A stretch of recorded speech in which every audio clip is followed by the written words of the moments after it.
Hey everybody, before we start the show, I just wanted to let you know that this podcast is brought to you by Kobold Press. You know them, you love them, and you should, because Kobold Press are the makers of fine 5th edition gaming third-party products like Deep Magic. What is Deep Magic? It's a series of PDFs from Kobold Press that has so much awesome stuff for 5th edition. Time magic, rune magic, illumination, blast your enemies with battle magic, build cunning mechanical servants with clockwork magic, learn the secrets of elven magic. There's nearly 20 of these bad boys, with new ones coming out all the time. In this series, you'll find new magic schools, sorceress origins, warlock patrons, feats, spells, magic items, and so much more.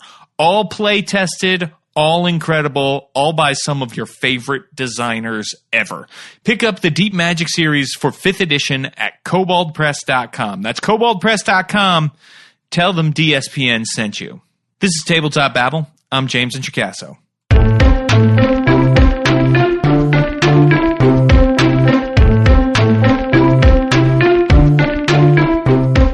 Today on the show, we're talking about RPG supplements with the incredible Rudy Basso, the amazing Craig Campbell, and the stupendous Hannah Rose. You are definitely going to want to get in on this. All three are brilliant, play a ton of RPGs, have written for RPGs. Here is our conversation with them. Okay, everybody, now I am here with three of my favorite people. I know I always say that, but man, is it true this episode.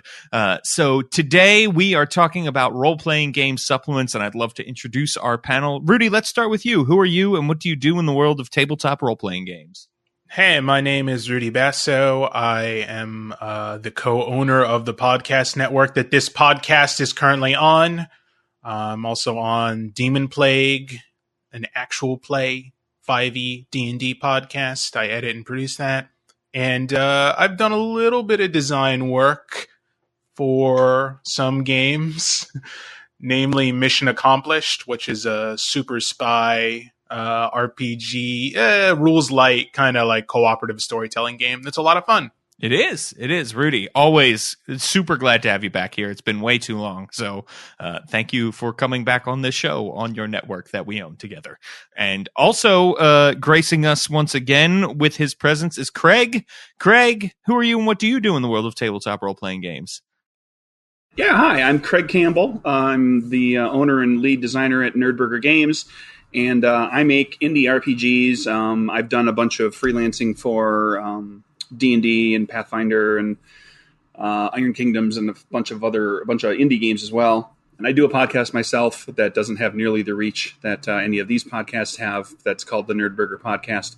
Yeah, I'm all over the place in the design world of like little indie stuff. Well, it's excellent to have you here, Craig. It's always a great conversation. It's super exciting to have you here today because you suggested this topic for a podcast. And so I am very, very happy to have you here. And one other thing we should mention, Craig, right now, so people know while they hear all your genius thoughts, you have a Kickstarter going on right now as we speak. I do. And it's a supplement for my, get this, BAMFC award-winning RPG Capers. Woo-hoo-hoo. Congratulations. Yeah, that's huge. That is weird. It's still weird. Yeah, I'm doing a supplement for Capers called Capers Noir. It provides a whole bunch of new option kind of stuff like your standard, like a very typical supplement does. Lots of new player and character stuff, lots of new GM stuff. And then it also provides an alternative setting by taking the 1920s, roaring 20s kind of gangster prohibition era setting of Capers and moving it forward 40 years into the 40s and the war years and turning it into sort of a crime noir setting. So it's a little less gangster shoot 'em up and a little more mood and tone and mystery and with a little bit of a horror element to it as well. And that's on Kickstarter right now. Nice. Yes. Go check it out. There's a link over at don'tsplitthepodcastnetwork.com that you can click on, or you can search for Capers Noir on Kickstarter right now. Finally, last but not least, Hannah, who are you and what do you do in the world of tabletop role-playing games? I'm Hannah Rose, and I'm a writer, editor, and game designer for D&D. I wrote the College of the Opera together with my friend Kelly Butler, and that's a bardic college character option for bards that just hit platinum on the DMs Guild. Really exciting. And I also plan and co-produce an actual play show called Worlds Apart together with my partner James Hake, and Rudy is doing the audio editing for the podcast version of that. So it's nice to chat with him here about something other than business. Yeah, I bet. I feel the same way, actually. Rudy and I are buds. We talk about business so often. It's great when we just get to hang and talk about cool stuff, too. Let's kick off our conversation about RPG supplements. And we are defining supplements as anything that isn't really a game's core rule book or rules, right? So player character options beyond what's available in the core rules, modules, campaign settings, new monsters, adventures, all that kind of stuff all falls under RPG supplements for the purposes of our conversation today. It's a huge list. So what supplements for you personally do you find the most useful and or exciting as a game master? Rudy, let's start with you. Sure. So as a game master, I think there's kind of two approaches for me. The first is, have we started the campaign yet? Are we actively playing? If that's not the case, then something like, I'm going to be mentioning this a lot, but the Dracula dossier, which is just this huge modular, like 300-page campaign guide that lets you build the campaign however you want with tons of options and things like that. Whereas if I'm actively in a game and something like the Dracula dossier comes out and I'm like, this looks cool, but it's overwhelming because I'm already in the middle of something. I want a product that will make things easier for me as the GM. You know what I mean? I have started building this world. I want pre-made blocks that I can use, just kind of help build things. You know, in that I want monsters that I can drop into my game easily with stat blocks. I want pre-made NPCs that have backgrounds, that have motivations that I think, oh, this person would be perfect for here. I want just like a dungeon room that's already planned out, that has a trap or like an encounter built for me. Something that really eases, because there's a lot on my back already as the GM. So to bring like new rules or something like that might be too much. Like, I think 4E had a big change with their skill challenges throughout its development, and something like that would like, oh geez, I got to take a step back, learn a lot more, because it's probably going to be me, you know, learning the new rules. The players are probably not going to be taking it upon themselves to do that unless it benefits them. See, I find skill challenges make things easier for me as a DM. Sure, but I'm just saying as an example of like changing the rules and the mechanics. New like, mechanics. Mid-game. I have my own issues with skill challenges also, but that's for another podcast. This would actually be a great panel to talk about that between these the three of you too. But yeah, I love that you're bringing up the Dracula dossier because it is a great supplement for Night's Black agents. And like you said, I will leave it to you to continue to talk about it, Rudy, because I know it is one of your favorite things ever, but it is also one of mine, and it is a really great example. Hannah, you as well, when you're a game master, what do you find is the most useful or exciting sorts of supplements for you? So I'm going to preface this by saying I like to make a lot of my own stuff as a game master, write my own campaigns or improv my own campaigns and create, magic items customized to my players. That said, the things that are the most time consuming for me to prep, I rely on monster stat blocks and dungeon maps, absolutely, as a game master. So those are the things I look for. Rudy, you also mentioned NPCs, and that's something that I'd really like to bring more into my game mastering prep, because that's one of the biggest challenges for me as a game master, is feeling like I can embody and role play really good NPCs. And I think it's easy to focus on the mechanics of preparing for a session, and for me at least, harder to focus on the social and role-playing aspects as a game master. So I look for and rely on monster stat blocks and dungeons, but I'll usually create my own encounters and campaigns and settings. Yeah, I do find having pre-made NPCs is really helpful, especially because I, as a game master, I fall into the trap of like, I have like 3 voices I can do really well. Oh, yeah, absolutely. I think I might have 2.5, but... And so it turns out, right, that then I fall into then only 3 kinds of characters, which is a different sort of thing. So having that inspiration for like, oh yeah, I could go in this direction and I could go in this way is great. And always having monsters, especially when you're playing something like D&D or a Cthulhu Mythos game where the monsters are sort of well known, it's great to have a whole book of totally new monsters that your players are like, what is this? A rainbow dragon? I don't know how to handle that, you know? Yeah, absolutely. And it's so much easier to take existing monsters and tweak them and mix up abilities than it is to write a monster stat block from scratch. Definitely.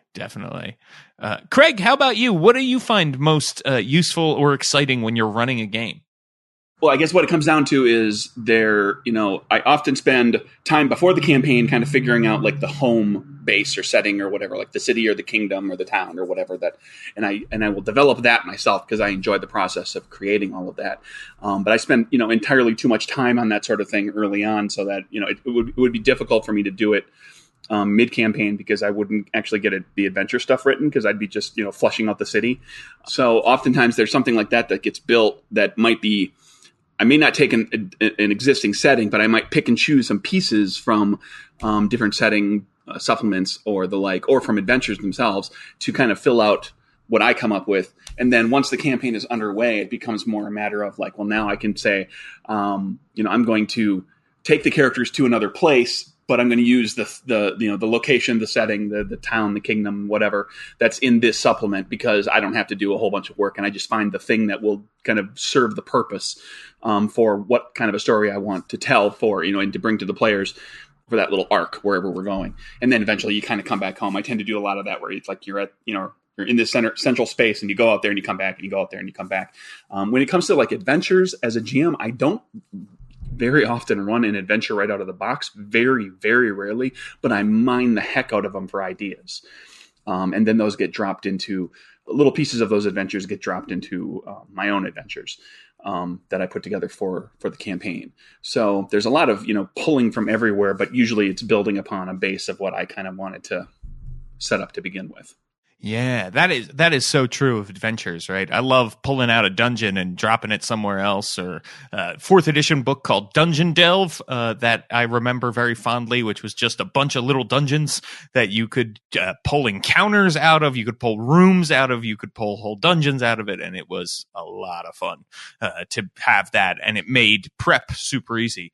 So I totally agree, find those adventures that you love, and if you can't play them right away, but you can rip stuff out of them and you want to, go for it, right? So shifting gears then, as a player, what is it that you find is the most useful and exciting? And Craig, let's start with you again, because you very recently were a player in one of your own games.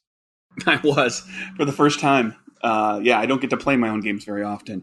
When it comes to playing, there was a time when I would, be the guy that brought like, here's the core book and here's like 5 supplement books and I've got a feat from this and a spell from that and, a class feature from that and so forth. And I got this whole thing cobbled together and I got to be flipping through books to double check information. Well, I can't stand doing that anymore.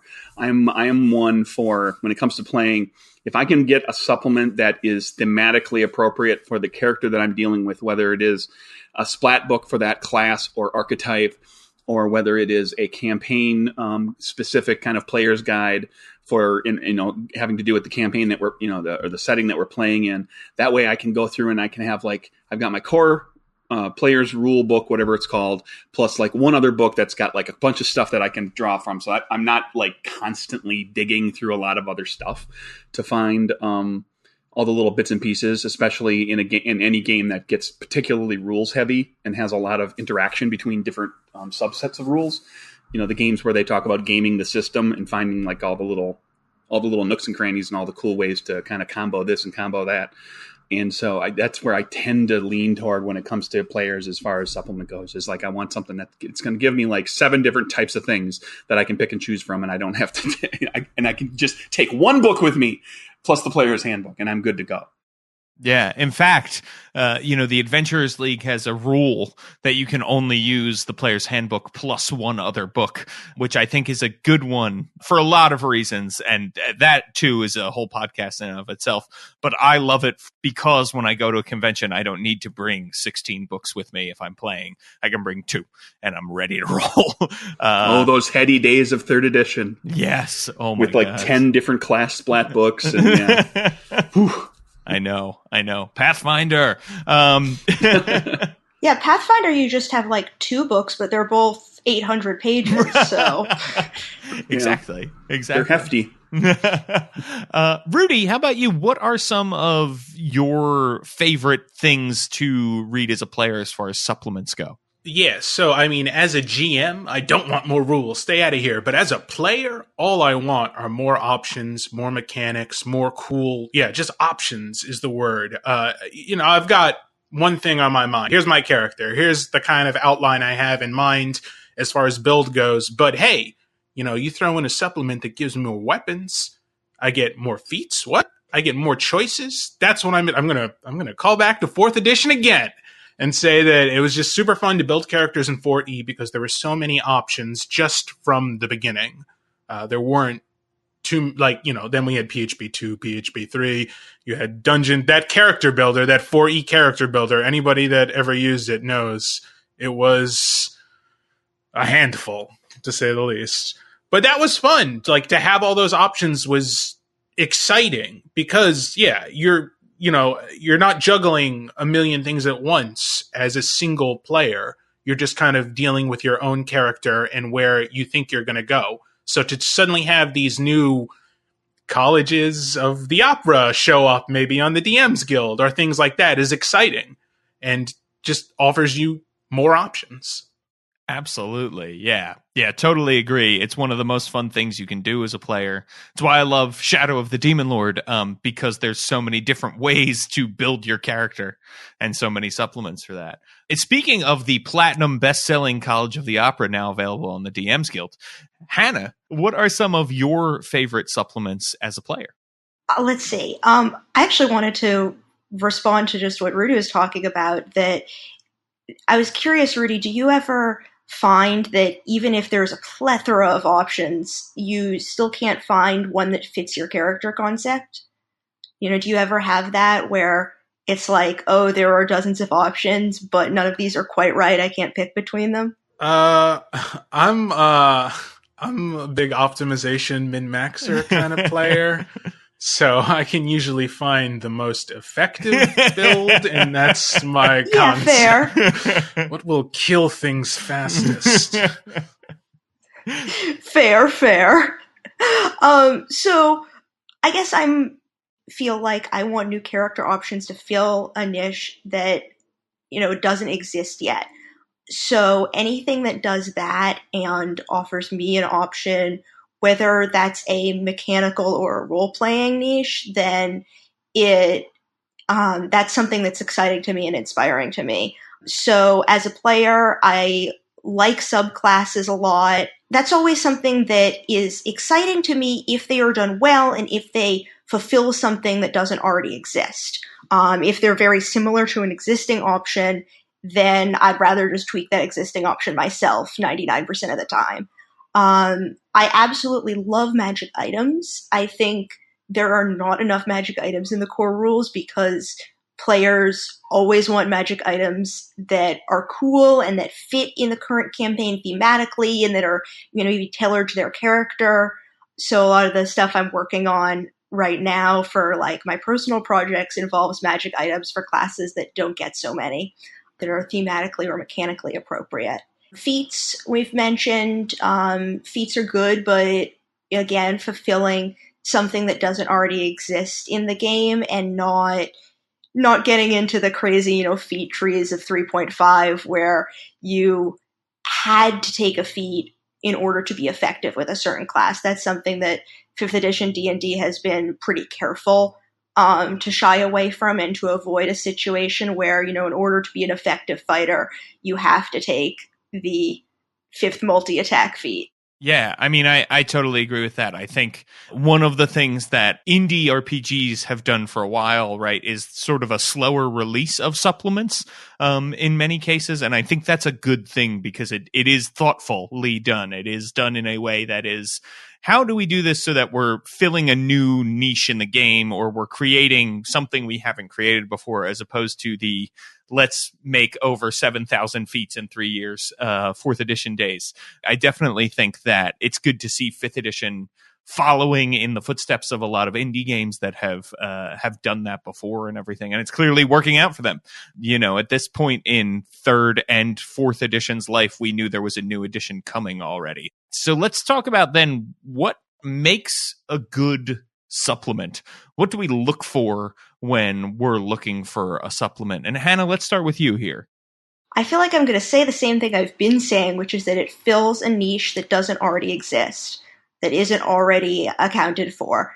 A good supplement to me is something that fits with the existing design and feel of the game, unless there's a good reason for it not to, unless there's a need it fulfills that requires introducing a new mechanic, a new rule, a new paradigm, right? So if you're creating a character subclass, then you probably shouldn't be introducing new mechanics and rules just for that subclass.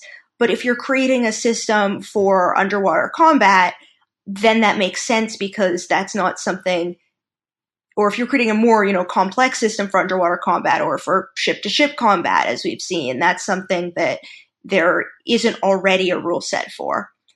So introducing new rules and additional complexity can make sense there. I think also just whatever makes it inspiring and exciting, whether to a player or a DM, that's the stuff that makes me happy when I read something and I'm like, oh, I want to play this, or I want to run this, which is, of course, much more nebulous. But I think if writers are excited about something and excited about the concept and design it with care, then the audience will also be excited about it.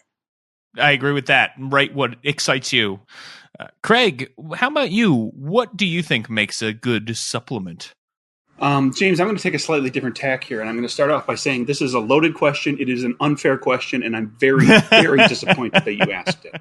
Because, and I think it chimes through with what all of us have been saying, is that it is so personal. It is so particular to what the player is, in particular looking for.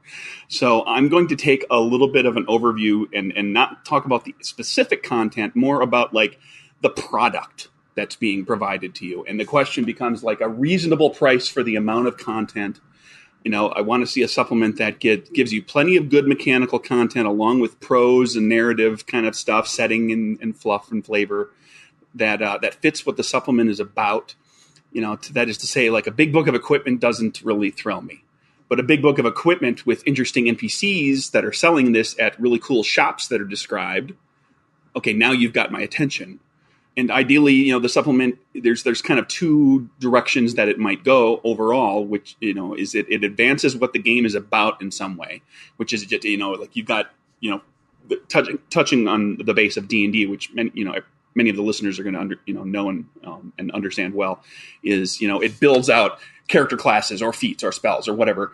And it fleshes that kind of stuff out. Or it takes, another good thing for a supplement is it takes the game in a new and interesting direction.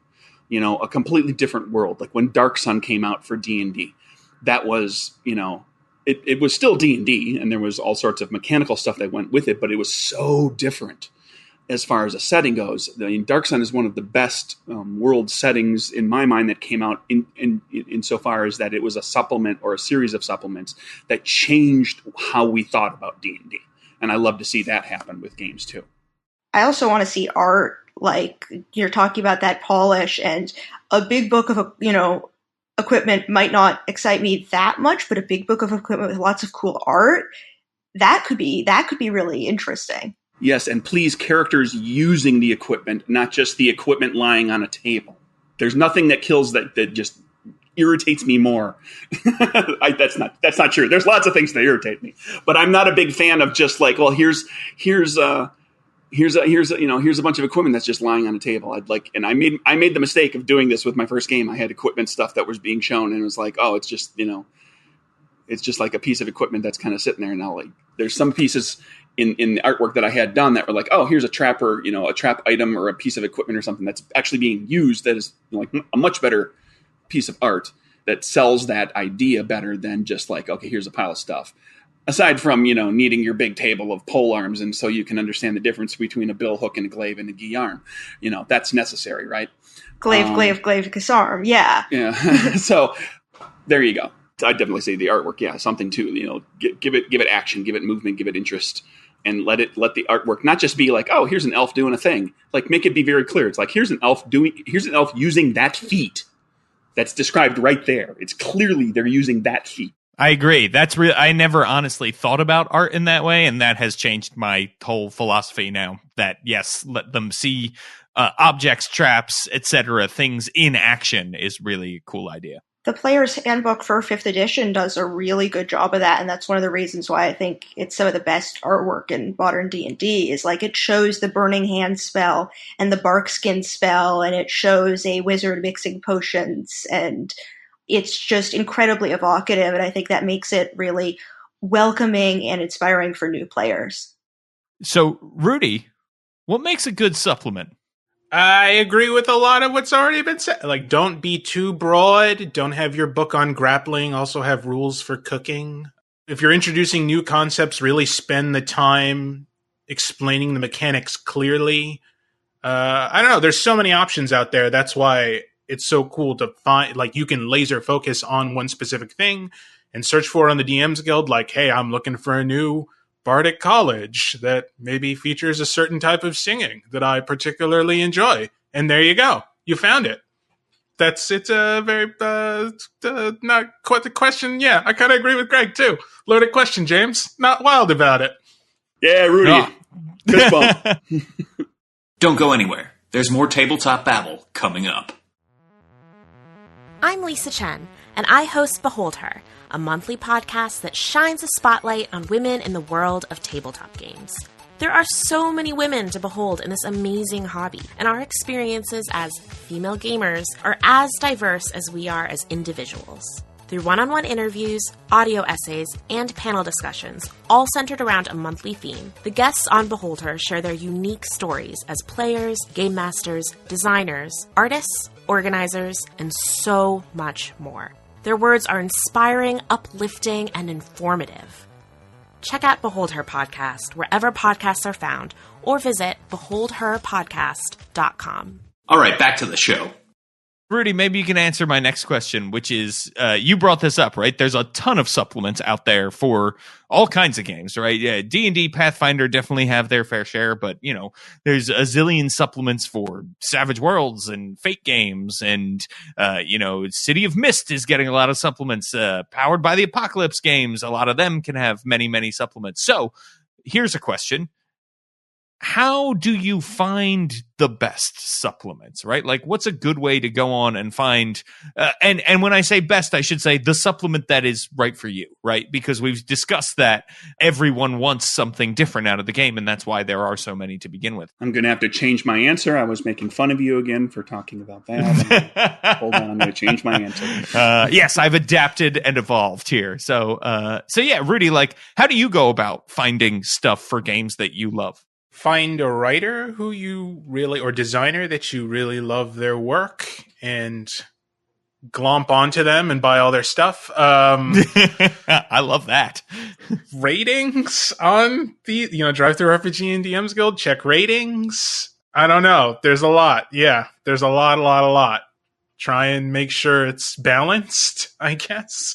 If someone writes, "This is broken," don't buy that one. Well, if there are 400 reviews and 2 of them say, "This is broken," that's very true. Then that doesn't necessarily mean it's broken. It just means someone's mad about it. Overwhelming amount of reviews say they're broken. It's hard. Like, I guess just know what you want going in. Know if you want more character options, more subclasses, more traps, and then kind of move on from there.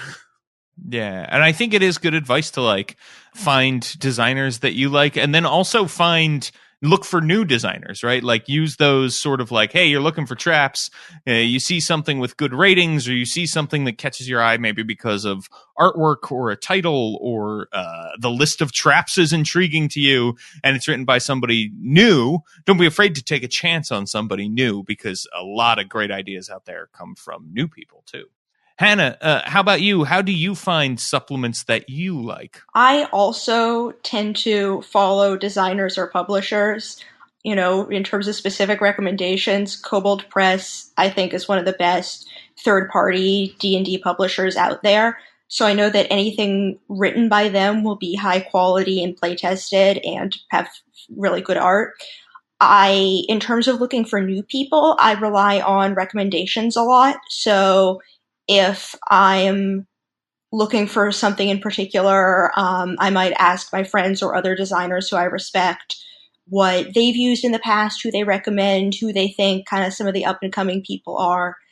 I mean, a lot of stuff on DM's Guild is pretty cheap, so it's really easy to just go grab a bunch of things, especially if they're on sale, and see what you like and find new people and new items that way.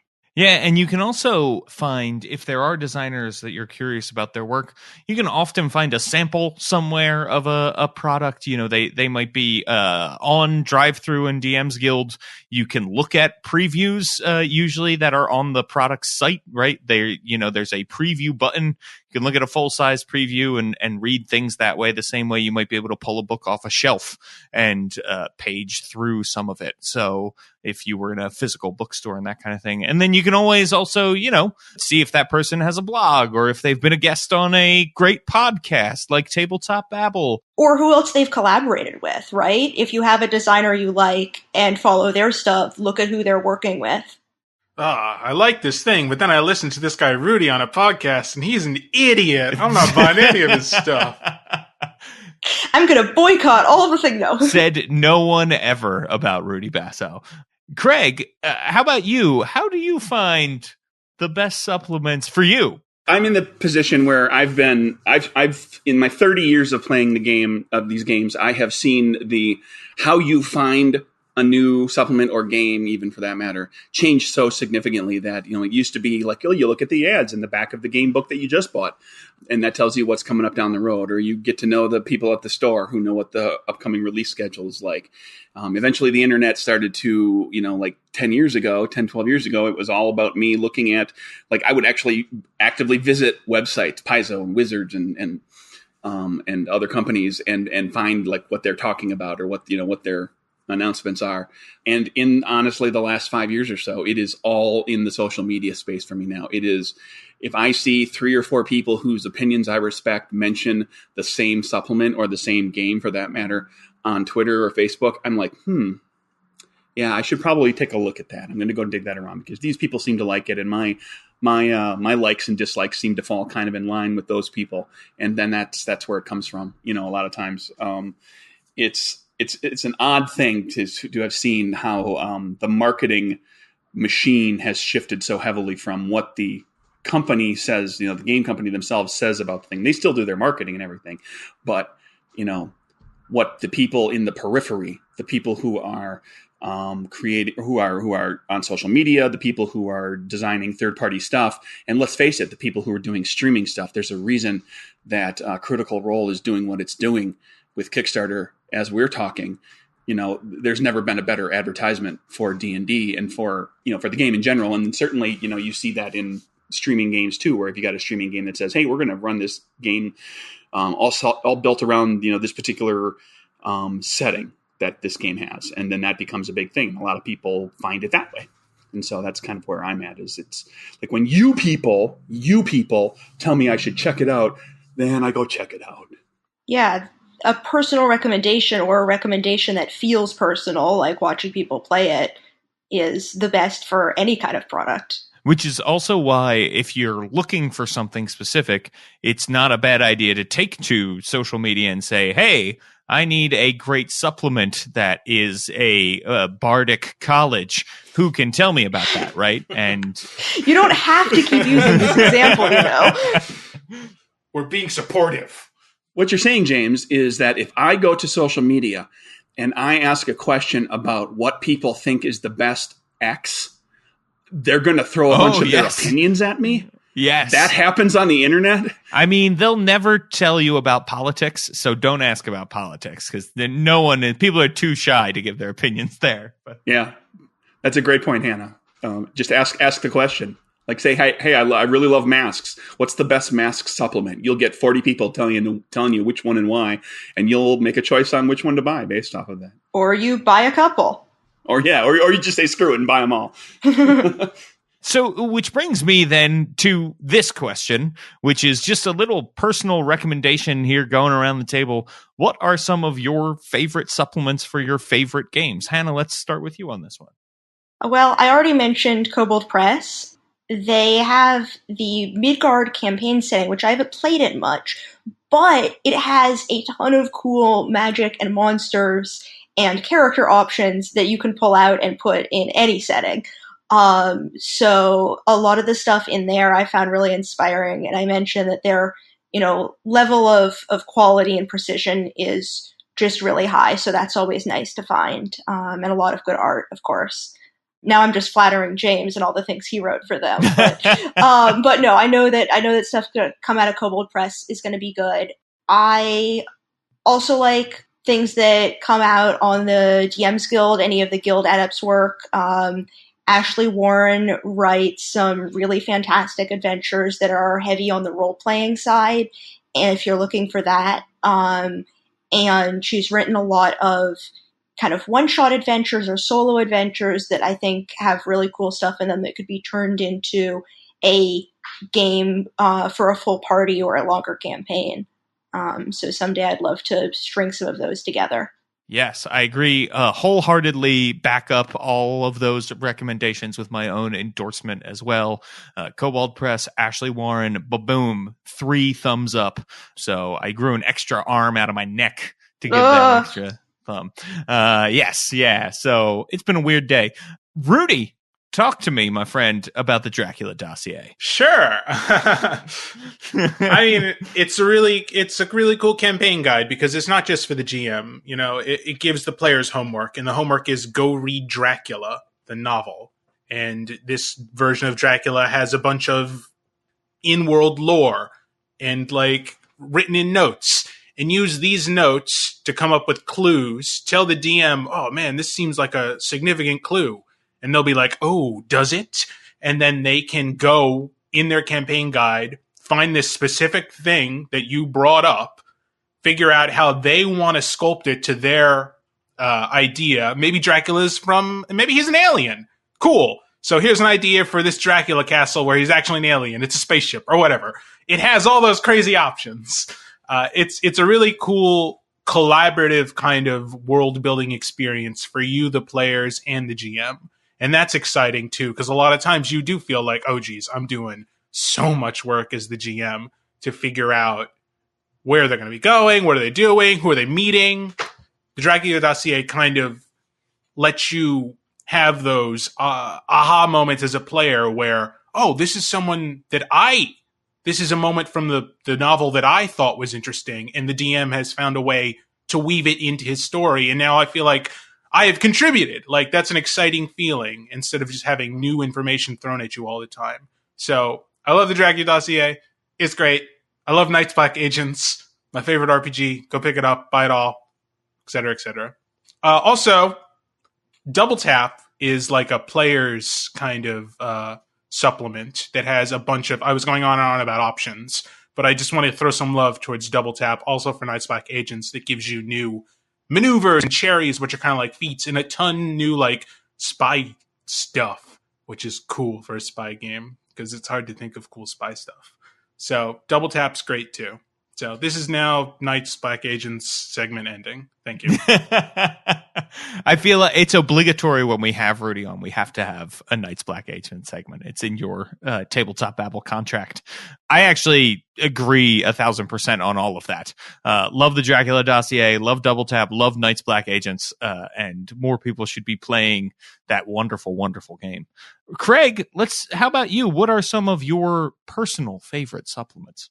I'm going to go with two kind of routes. One is kind of modern, contemporary right now. It's a game that's out relatively recently, and they're doing supplements for it. And I mentioned it earlier, actually, is Masks, which they don't do a lot of supplements, but they've been doing some, and they including like accessory kind of stuff like card decks and things that are really cool. And that's not surprising. Magpie Games does really good work.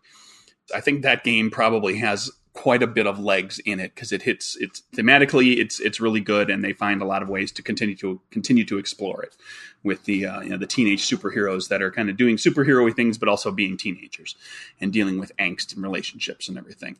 And then going back to kind of my nostalgic old school thing was the original Deadlands game is one of my favorite games, maybe my favorite game ever.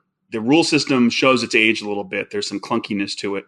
That rule system eventually became what we know to be Savage Worlds, which is much more streamlined and a cleaner system. But that game, I don't believe they put out, I'm not even sure how many supplements, maybe 20 for the core game. And then they had like an alternate game where they took the Weird West into the Wasted West and made this post-apocalyptic thing. And they did like another 10 supplements for that. I don't think they ever had a supplement in there that was a stinker. Like every one of them was like thematically nice. It kind of focused on a setting or, region of the country or, major city. Or it was an archetype kind of splat book that gave you a whole bunch of stuff for one of these, character archetypes. And they were always filled with great stuff. They were really thematically put together, wonderfully written in kind of old timey Western speak. They had a consistent aesthetic across everything. The artwork was really solid. If you are looking for, to try out something that you probably have to find in PDF form nowadays, I don't know how often or how easy it is to find physical books. I still have all of mine. Take a look around. I'm sure there's some place where you can buy Deadlands PDFs. But there's not a bad supplement in that game. Yeah, that's a huge accomplishment too, to have a lot of supplements and to have all of them be great. Let's also talk about games that need more supplements. Do you have any favorite games that need more supplements, or is there a specific supplement for a game maybe that has a lot that you want to see that hasn't been made yet? Let's start with you, Rudy. I have a feeling I know what you're going to say, but if not, I will say it.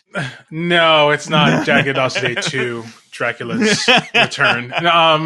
Right, the Frankenstein Files. Oh, hello. It's so mystery games, like any games where the PCs are called the investigators or the detectives or things like that. The one in particular that comes to my mind because I love it so much is a game called Bubblegum Chew, where you're teenage detectives like the Hardy Boys or Nancy Drew or Cam Jansen for you millennials. Because it's hard to write a good mystery. And it's hard to leave clues and red herrings for players. So I'm definitely someone that's like, all right, what adventures can I pick up for this game? Call of Cthulhu is another one where it's, especially with the kind of weird aspects of Call of Cthulhu, it's hard to kind of figure out. So I wish, I really wish there was more support for Bubblegum Shoe. I think the publishers kind of moved on, which is unfortunate, but it happens. There's so many great games out there. But I still got my fingers crossed that there will be a great teen mystery adventure out there for Bubblegum Chew coming up soon. Yes, I agree, and that is what I thought you were going to say. Yeah, I agree. Mysteries are really hard to write, and so it helps if someone has already written and play tested a mystery for you, especially because you want player characters to be able to approach a mystery kind of in an open-ended way, right? Yeah, I mean, you've got 4 to 6 people with different ideas of how to solve the mystery, so it's hard. It's also Gumshoe 1-to-1. That's a game that if you go back in time, you can hear James and I playing it in like Tabletop Babble episode 4. And I think we talk a lot about how that's a game that absolutely needs it. It's really, really hard to write your own adventure for Gumshoe 1-to-1 games. Yeah, because when you're one player, one GM, it's easier to notice plot holes and things like that. Craig. Yeah, what games need more supplements? I got an answer for that. Yeah. Capers could use more supplements. Oh, excellent. If only there were some way that a crowd could fund. Support a Kickstarter right now and help this one happen. And if it does well enough, then maybe I do some more. But beyond that, a great game for supplements would be Time Watch. Given that the game requires you to know some history or to at least or research it. And the core book has a ton of historical context information, and it's a lot of historic events that you can twist in different ways into be things that the Time Watch people have to fix in the game. But you can run out of that stuff, or maybe there's stuff in there that doesn't quite appeal to you, so you don't necessarily get through all of it. So I don't think you could ever have too much historical context kind of blurbs of like, here's a half a page on this event and how you can twist it into a Time Watch fix kind of situation. And then one that I personally would love to just see more too is the game is great. It's a small game, but I think it would be really cool to explore further if she's interested in doing so. And that's Threadbare. It's a fairly light kind of slim version of the Powered by the Apocalypse system. And it's intended to be a game that people can pick up very easily and that works okay for kids. But it's such an evocative world that I would love to see some more of it explored with just like interesting settings. I don't even necessarily need more player option stuff. I think as like a GM thing would be great. But that's a tough sell for a GM specific supplement for a very small indie game. I think that would be great because I think that world is incredibly unique and I'd love to learn more about it. Yeah, that's always whenever there's a world and you're like, oh, I want to know more, and there's not more, and it's imaginary, and you're like, oh no. Hannah, how about you? What sort of more supplements do you want to see? So one game I played recently that I really enjoyed is Tales from the Loop, which is a relatively new role-playing game. The catchphrase is like role-playing in the 80s that never was, and the creator is in Sweden, so it offers. It's set in a very Stranger Things type, small town in Sweden, and there are options to set it in the U.S. But if you're, more familiar with kind of American history and culture, but I would like to see a little more localization and just some more character options and settings and adventures for that. I really enjoyed playing that, and I think there's a little room for it to grow. That'd be a great one for adventures because the system is so slim. It's all player facing and it's pretty straightforward, but you could put together an adventure without getting overly crunchy and just have it be like, here's this cool story. And it just helps to flesh the world out. Yeah, absolutely. Well, designers listening to this podcast, here are some thoughts and ideas, and you have at least people who will buy them on this podcast. So 3 to 4 people who will buy them. Right. Yeah, exactly.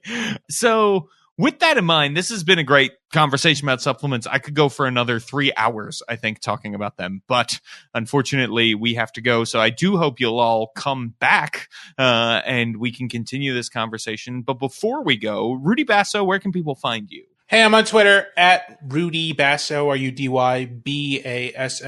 Hey, check out Don'tSplitThePodcastNetwork.com for other great podcasts on this network. Also, check out our Twitch every Tuesday from 1 to 3 p.m., twitch.tv/Don'tSplitThePodcast. We're playing another great supplement, The Demon Plague, written by James Introcaso and John Four.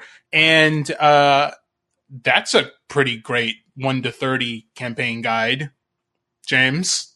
Yes, yeah, it is totally there. It is 372 pages. Yeah, and we pretty much give out a copy every week, so that's true. We do give out a copy almost every week. Yep. So yeah, if you're interested in winning a copy, you can tune in to The Demon Plague on Twitch and check it out. Or if you need to catch up, you can catch up in Rudy's fabulously edited podcast version, which is available at Don'tSplitThePodcastNetwork.com. Craig, where can people find you and how can they get in on this awesome Kickstarter for Capers Noir? Well, you can find me. I write all about the game stuff at my website, nerdburgergames.com. I'm at NerdburgerCraig on Twitter. I'm going to be having a complete Capers campaign that I'm going to start running in a few weeks on Twitch at my own channel, twitch.tv/NerdBurger Games. So if you want to see Capers actually being played from the starting level onward, that'll be happening. And there's a Discord as well. There's a link there on the website. You can find the Discord link. But if you're going to buy the games, there's drivethrurpg.com. But don't go buy them right there now, because you can get Capers as one or two of the backer levels for the Capers Noir Kickstarter. So you can get that book if you missed it last time or haven't picked it up since. And then there's also add-ons to get PDFs of other games. So definitely check out the Kickstarter before you go to DriveThruRPG, because there's better deals on the Kickstarter page right now. And I believe, James, you'll have a link for that. You can go looking for it on Kickstarter. It's called Capers Noir, Noir, but we'll have a link here for you too. Yes, and you can go to don'tsplitthepodcastnetwork.com, where there will also be a link, as Craig said. And Hannah, where can people find you?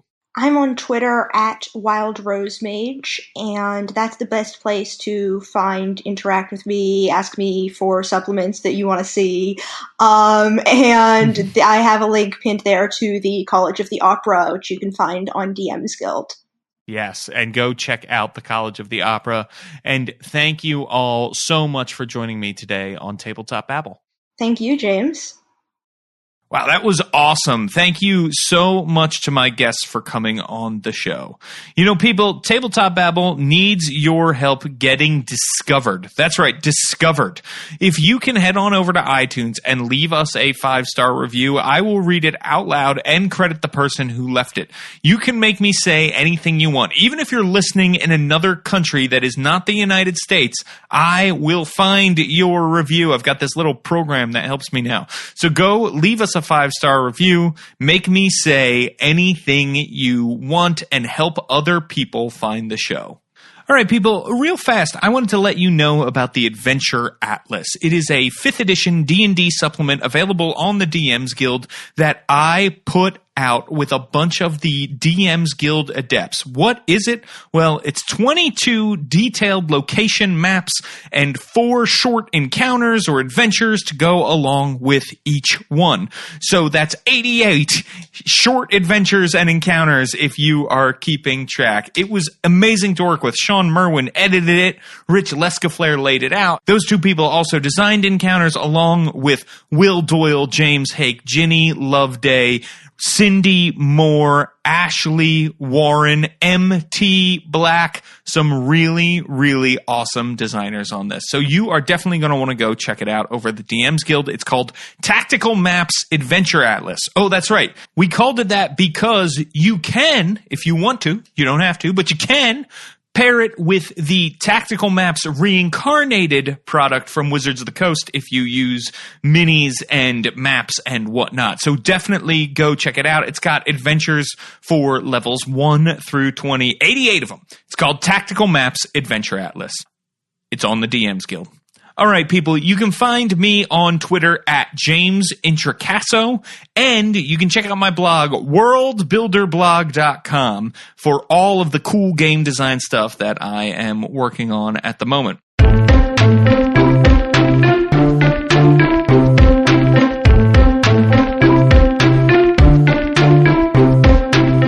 Tabletop Babble is a show on the Don't Split the Podcast Network. Thanks to Rudy Basso for founding it with me. Our theme music, which you're listening to right now, was provided by Battle Bards. Don't forget, RPGs are like sex.